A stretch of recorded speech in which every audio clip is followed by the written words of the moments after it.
দশম দিনে গড়িয়েছে Iran Israel সংঘাত। এই সংঘাতের শুরুটা হয়েছিল ইসরায়েলের একটি দাবি থেকে।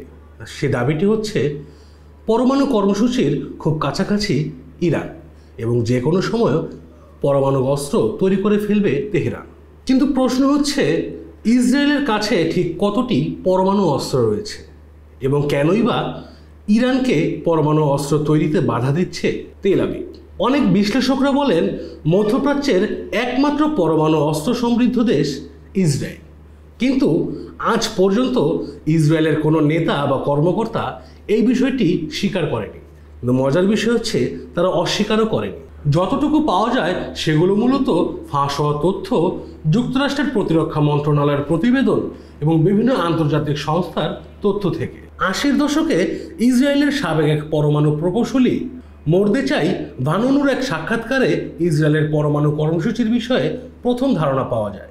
গত শতাব্দীর 80-র দশকে চাকরিচ্যুত করা হয় তাকে। পরে 1986 সালে তিনি ব্রিটিশ গণমাধ্যম দ্য সানডে টাইমসকে এই তথ্য ফাঁস করেন, যার ফলে দীর্ঘদিন কারাগারে সাজা কাটাতে হয় তাকে।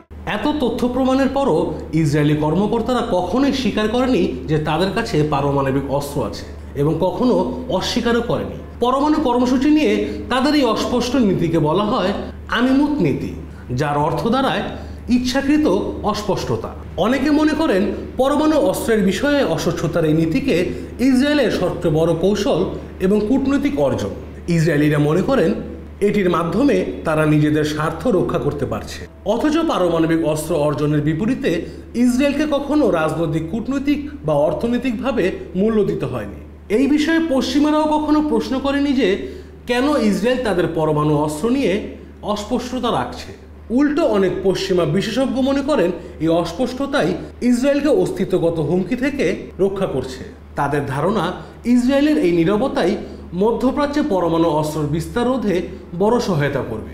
আমিমুত নীতির সমর্থকরা মনে করেন ইসরায়েল যদি তাদের নীরবতা ভেঙে ফেলে তবে মধ্যপ্রাচ্যে জুড়ে পরমাণু অস্ত্র তৈরির প্রতিযোগিতা শুরু হবে এবং অনেক দেশ বিধ্বংসী এই অস্ত্র তৈরিতে উঠে পড়ে লাগবে। তবে এই বিষয়ে কাজ করা অনেকেরই দাবি, ইসরায়েলের এই অস্পষ্টতার নীতি বরং মধ্যপ্রাচ্যকে গণবিধ্বংসী অস্ত্রমুক্ত অঞ্চল হিসেবে প্রতিষ্ঠার ক্ষেত্রে অন্যতম বাধা।